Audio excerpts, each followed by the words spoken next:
हमने last time Newton's law of motions किया, Newton's first law, Newton second, Newton third. तो Newton first law ने हमें definition दी फोर्स की। फोर्स क्या है? हमारे पास एक एजेंसी और पुल और पुश है which change the state of the body और tends to change the state, यानी बॉडी को रेस्ट में तो मोशन में ले आएगा, मोशन में तो रेस्ट में ट्राई करेगा उसकी स्टेट चेंज करने की। रेस्ट में तो मोशन में लाने की कोशिश करेगा, मोशन में तो रेस्ट में, या बॉडी की शेप चेंज कर देता है फोर्स हमारे पास। तो हमने अभी तक एडिशन ऑफ फोर्स वेक्टर्स भी किया इनफैक्ट। इसी तरीके से फोर्स को भी, जैसे और वेक्टर्स को हम ऐड करते हैं, फोर्स को भी उसी तरीके से ऐड कर सकते हैं। ट्रायंगल लॉ ऑफ वेक्टर से, पैरेललोग्राम लॉ ऑफ वेक्टर से ज्यादा फोर्सेज है तो polygon law of vector use कर सकते हैं। आज हम उसे उलट करते हैं, रेजोल्यूशन ऑफ फोर्स करते हैं, यानी एक फोर्स आपके पास हो, उसको 2 या 3 टुकड़ों में डिवाइड करना हो, और यदि उनको एड अप करें दोनों तीनों फोर्सेज को तो सेम रिजल्ट प्रोड्यूस करे जो कि सिंगल फोर्स प्रोड्यूस करता है। तो आज हमारे पास टॉपिक है था resolution of force.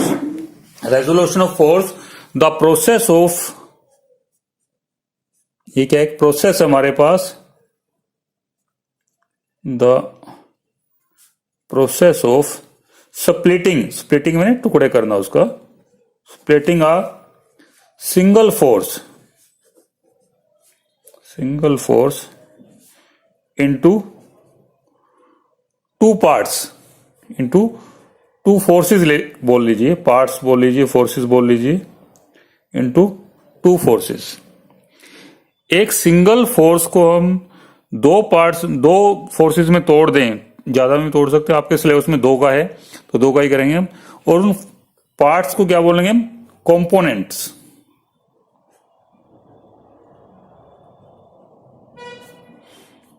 Is called resolution of force, ये डेफिनेशन है इसकी।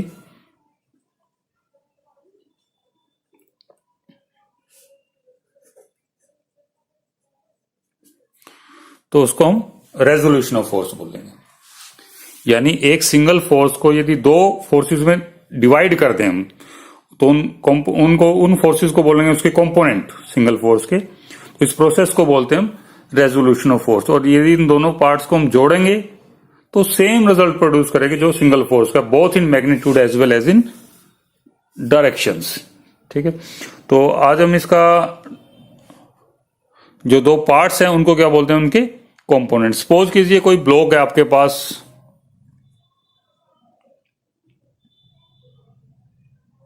ठीक है, इसके ऊपर आप फोर्स लगाते हो इस डायरेक्शंस में, एफ फोर्स लगा दिया सपोज कीजिए आपने, ठीक है, इसको इस डायरेक्शन में पुल कर रहे हैं, खींच रहे हैं, making some angle theta with horizontal directions, यानी एक्स एक्सिस के लॉन्ग मान लीजिए ये, it will make some angle theta with X axis. ठीक है,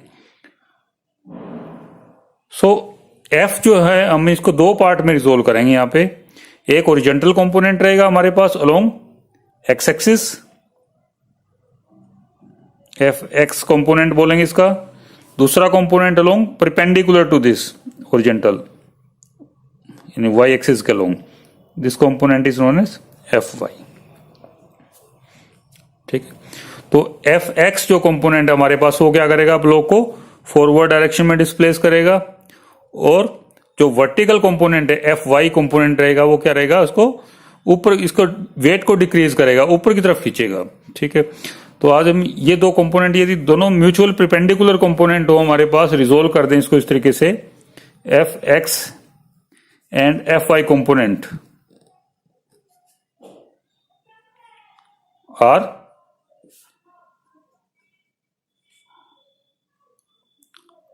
the component of force F. तो इसको क्या बोलेंगे हम? रेक्टेंगुलर कंपोनेंट बोलेंगे हम। एफ एक्स को तो in fact these are called rectangular component, क्योंकि ये एक दूसरे से 90 डिग्री है हमारे पास। एफ एक्स हॉरिजॉन्टल कंपोनेंट है, F Y vertical component. F X को क्या बोलेंगे हम? Horizontal component,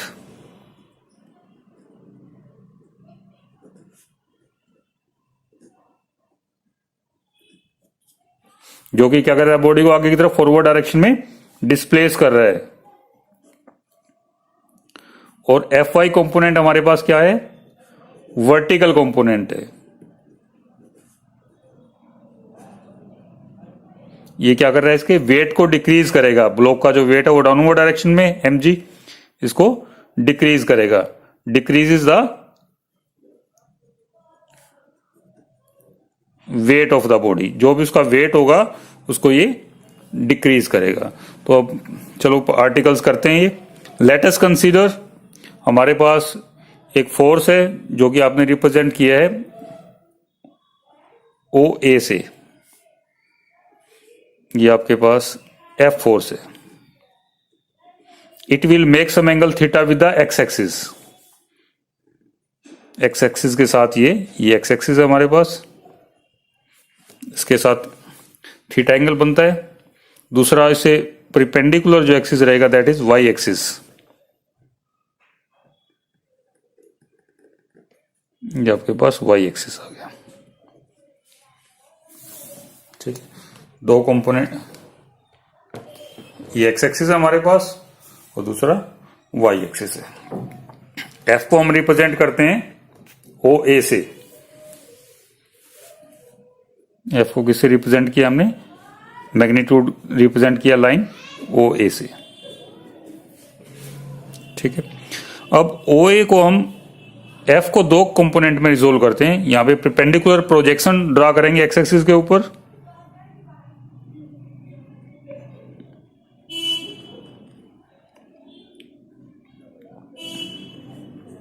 let us suppose, अभी निकालेंगे इसकी value, suppose this component is F x along horizontal directions. दूसरा कंपोनेंट परपेंडिकुलर ड्रा करोगे वाई एक्सिस के ऊपर, ये हमने परपेंडिकुलर ड्रा की है, तो ये कंपोनेंट हमारे पास आ जाता है।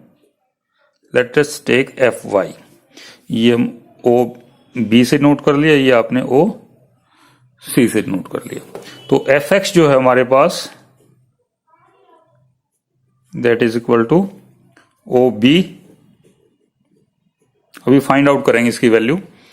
और जो दूसरा कंपोनेंट हमारे पास वर्टिकल कंपोनेंट एफ वाई, वो मान लीजिए ओ सी से हमने नोट कर दिया। ठीक है, अभी फाइंड आउट करेंगे एफ एक्स और एफ वाई की वैल्यू और प्रूव करेंगे कि ये दोनों एफ एक्स और एफ वाई का जो सम है वो एफ के बराबर है। तो एफ को हम दो कंपोनेंट में रिजोल्व कर रहे हैं यहाँ पे, एफ एक्स और दूसरा component F x horizontal component है आपके पास और एफ वाई जो है वर्टिकल कंपोनेंट। इनफैक्ट दोनों रेक्टेंगुलर कंपोनेंट है क्योंकि एक दूसरे से परपेंडिकुलर डायरेक्शंस में। अब देखिए ये आपके पास रेक्टेंगल आ गई, इसके अंदर आपके पास ओसी के इक्वल वेक्टर कौन सा है, किसके इक्वल वेक्टर है ओसी, बी ए के इक्वल वेक्टर है।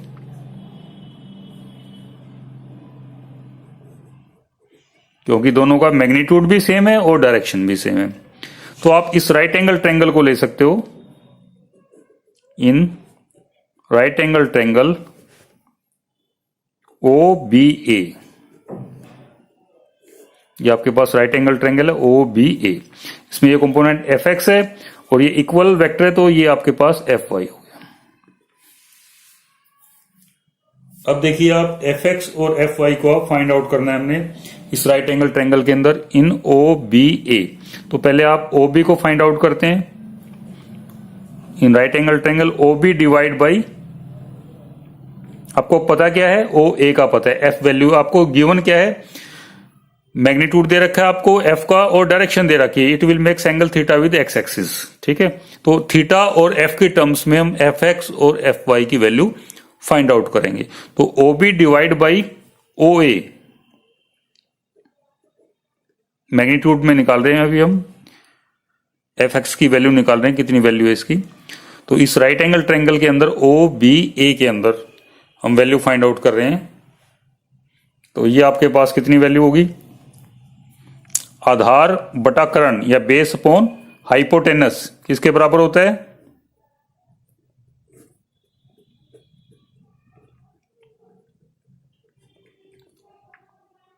कोस ऑफ थीटा के बराबर होता है। ये थीटा एंगल है तो कोस ऑफ थीटा। तो ओ भी आपके पास किसके इक्वल होगा, O A into cos of